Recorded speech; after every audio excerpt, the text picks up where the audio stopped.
سیدنا خالد بن ولید رضی اللہ عنہ کی شخصیت کسی تعارف کی محتاج نہیں۔ آپ کا شمار رسول اللہ صلی اللہ علیہ وسلم کے جرنیل صحابہ میں ہوتا ہے۔ حضرت خالد بن ولید کی ہی ذات گرامی ہے جن کو آقا انعام دار صلی اللہ علیہ وسلم نے سیف من سیف اللہ یعنی اللہ کی تلواروں میں سے ایک تلوار قرار دیا، جس کی بدولت آپ رضی اللہ عنہ سیف اللہ کے لقب سے مشہور ہوئے۔ حضور پر نور صلی اللہ علیہ وسلم کے کبار اصحاب میں اکثر کے قبول اسلام کے واقعات بڑے عجیب ہیں۔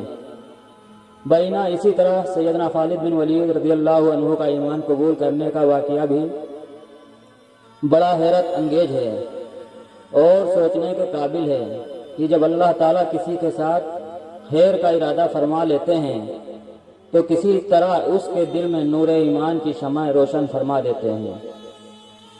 چنانچہ جس طرح حضرت خالد بن ولید رضی اللہ عنہ نے اسلام لانے کے بعد کفار کے پنجوں میں پنجہ ڈال کر مروڑا، اسی طرح قبل از اسلام ان کی اور ان کے والد ولید کی اسلام میں دشمنی بھی ضرب المثال تھی، لیکن جب اللہ نے ہدایت عطا کی تو کیا سے کیا بن گئے۔ آئیے سیدنا خالد بن ولید رضی اللہ عنہ سے معلوم کرتے ہیں کہ ان کے دل میں اسلام کی روشنی کیسے آئی اور ان کے قبول اسلام کی وجہ کیا بنی۔ چنانچہ سیدنا خالد بن ولید فرماتے ہیں کہ جب اللہ تعالیٰ نے میرے ساتھ خیر کا ارادہ فرمایا تو اللہ تعالیٰ نے میرے دل میں اسلام کی محبت ڈال دی۔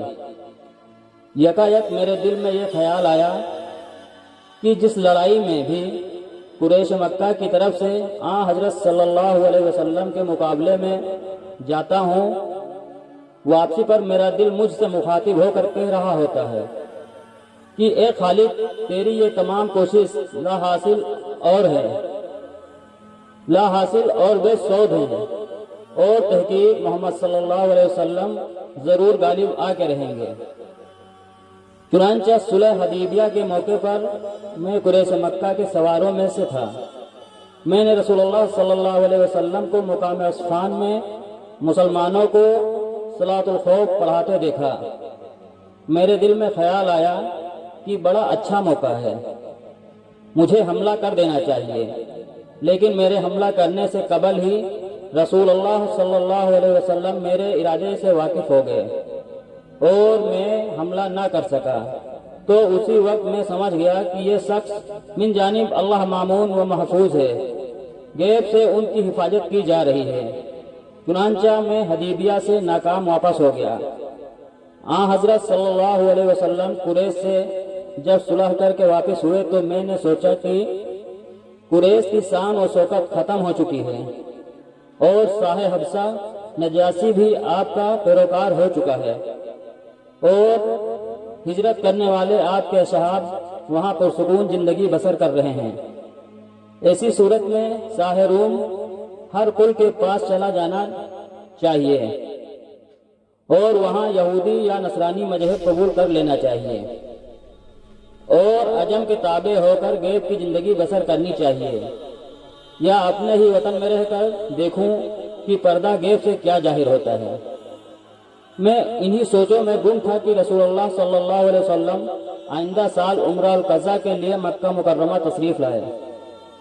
آپ صلی اللہ علیہ وسلم کی آمد کی اطلاع پا کر میں مکہ سے باہر روپوش ہو گیا۔ حضور صلی اللہ علیہ وسلم جب عمرہ سے فارغ ہو گئے تو میرے بھائی ولید بن ولید جو رسول اللہ صلی اللہ علیہ وسلم کے ساتھ تھا، اس نے مجھے ڈھونڈا مگر میں نہ ملا۔ بعد ازاں اس نے میرے نام ایک خط لکھا۔ خط کا مضمون درج ذیل تھا: بسم اللہ الرحمن الرحیم، اما بعد۔ میں نے اس سے زیادہ تعجب خیز کوئی امر نہیں دیکھا کہ تیری رائے اسلام جیسے پاکیزہ مذہب کو قبول کرنے سے کیوں منحرف ہے، حالانکہ تیری عقل ہے جو مشہور و معروف ہے، اور اسلام جیسے پاکیزہ مذہب سے کسی کا بے خبر رہنا تعجب خیز ہے۔ اور حضرت صلی اللہ علیہ وسلم نے تمہارا حال دریافت کیا تھا کہ خالد کہاں ہے؟ میں نے کہا یا رسول اللہ عنقریب اللہ تعالیٰ اس کو لے کر آئے گا۔ آپ صلی اللہ علیہ وسلم نے فرمایا تعجب ہے اس جیسا عاقل اسلام جیسے پاکیزہ مذہب سے بے خبر وہ نادان ہو جائے۔ اور فرمایا کہ اگر خالد دین اسلام میں داخل ہو کر اور مسلمانوں کے ساتھ مل کر دین حق کی مدد کرتا تو یہ اس کے لیے بہتر ہوتا اور ہم اس کو دوسروں پر مقدم رکھتے۔ بس اے بھائی تجھ سے جو عمدہ مقامات فوت ہو گئے ہیں تو ان کی تلافی اور تدارک کر لے کہ ابھی وقت ہے۔ سیدنا خالد بن ولید رضی اللہ عنہ فرماتے ہیں کہ میرے بھائی کا خط میرے پاس پہنچا تو اس نے میرے دل میں اسلام کے لیے اور رغبت پیدا کر دی، اور صلی اللہ علیہ وسلم نے میرے بارے میں جو کچھ فرمایا اس نے ایک خواب دیکھا۔ وہ خواب یہ تھا کہ میں ایک تنگ شہر میں ہوں جہاں قحط پڑا ہوا ہے۔ میں اس تنگ شہر سے نکل کر سرسبز و شاداب علاقے میں چلا گیا۔ بیدار ہوا تو میں سمجھ گیا یہ ایک خاص خواب ہے جو میری تنبیہ کے لیے دکھایا گیا ہے۔ میں مکہ مکرمہ آیا اور اسباب سفر مہیا کر کے مدینہ منورہ کی طرف چلنے کا ارادہ کیا تو میں نے چاہا کہ کوئی اور بھی میرے ساتھ ہو جائے۔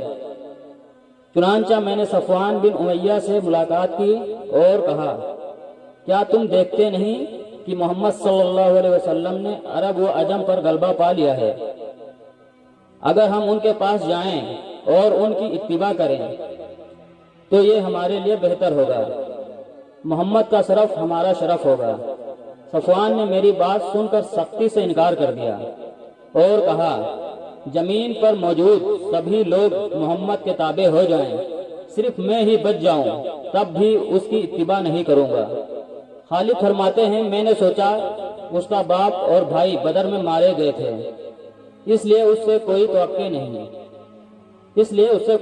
نہیں کی جا سکتی۔ اس کے بعد میں اکرمہ بن ابو جہل کے پاس گیا، ساری بات کی تو اس نے بھی وہی جواب دیا جو صفوان نے دیا۔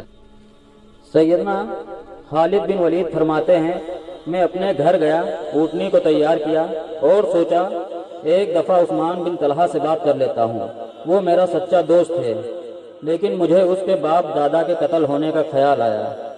سوچنے لگا بات کروں یا نہ کروں، بلاخر یہی فیصلہ کیا کہ بات کرنے میں کیا تردد ہے۔ چنانچہ میں نے عثمان سے بات کی تو عثمان نے میرے مشورے کو قبول کیا۔ کہا میں بھی مدینہ چلتا ہوں لیکن ہم مکہ سے علیحدہ علیحدہ نکلیں گے اور مقام حجت میں ہماری ملاقات ہوگی، جو پہلے پہنچ جائے گا وہ دوسرے کا انتظار کرے گا۔ سیدنا خالد بن ولید رضی اللہ عنہ فرماتے ہیں ہم مکہ مکرمہ سے روانہ ہو گئے اور حسب وعدہ مقام حجت میں عثمان بن طلحہ مجھے مل گئے۔ ہم علی الصبا وہاں سے روانہ ہوئے۔ جب مقام ہدہ میں پہنچے تو وہاں عمر بن وقاص سے ملاقات ہوئی، وہ بھی مدینہ جا رہے تھے۔ انہوں نے ہمیں مرحبا کہا، ہم نے ان کو مرحبا کہا۔ جانے کی غرض معلوم کی تو پتہ چلا کہ وہ بھی اسلام قبول کرنے کی غرض سے مدینہ جا رہے ہیں۔ یوں دو عظیم جرنیل اور سپہ سالار ایک غرض کے لیے آپس میں مل گئے۔ ہم تینوں مل کر روانہ ہوئے۔ مدینہ پہنچ کر مقام حرہ میں اپنی سواریاں بٹھلائیں۔ کسی نے رسول اللہ صلی اللہ علیہ وسلم کو ہماری آمد کی خبر دے دی تو آپ صلی اللہ علیہ وسلم بہت زیادہ مسرور ہوئے اور فرمایا مکہ نے اپنے جگر گوشوں کو پھینک دیا ہے۔ سیدنا خالد کہتے ہیں حرہ میں نے عمدہ لباس پہنا اور آپ کی خدمت میں حاضری کے لیے چلا تو راستے میں مجھے میرا بھائی ولید ملا اور کہا جلدی چلو، رسول اللہ صلی اللہ علیہ وسلم کو آمد کی اطلاع ہو چکی ہے۔ آپ صلی اللہ علیہ وسلم بہت زیادہ مشہور ہونے کے ساتھ ساتھ آپ کے منتظر ہیں۔ ہم تیز قدموں سے چل کر رسول اللہ صلی اللہ علیہ وسلم کی خدمت میں پہنچے۔ حضرت صلی اللہ علیہ وسلم مجھے دیکھ کر مسکرائے۔ میں نے کہا السلام علیکم یا رسول اللہ۔ آپ نے نہایت خندہ پیشانی سے جواب دیا۔ میں نے عرض کی اشہد ان لا الہ الا اللہ واشہد ان محمدا عبدہ ورسولہ۔ آپ صلی اللہ علیہ وسلم نے فرمایا قریب ہو جاؤ۔ میں قریب ہوا تو فرمایا حمد ہے، اس پاک ذات کی جس نے آپ کو اسلام کی توفیق دی۔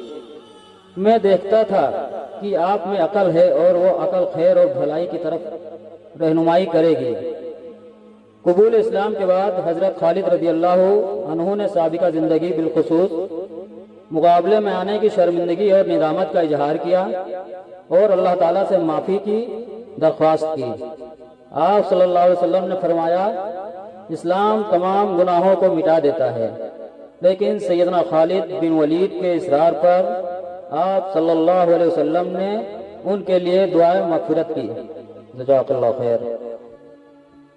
ہماری ویڈیو آپ کو اچھی لگتی ہے تو اپنے دوستوں کے ساتھ شیئر ضرور کریں اور ہمارے چینل کو سبسکرائب کر کے بیل آئیکن کا بٹن دبا لیں تاکہ ہم دوسری ویڈیو اپلوڈ کریں تو بآسانی آپ تک پہنچ جائے۔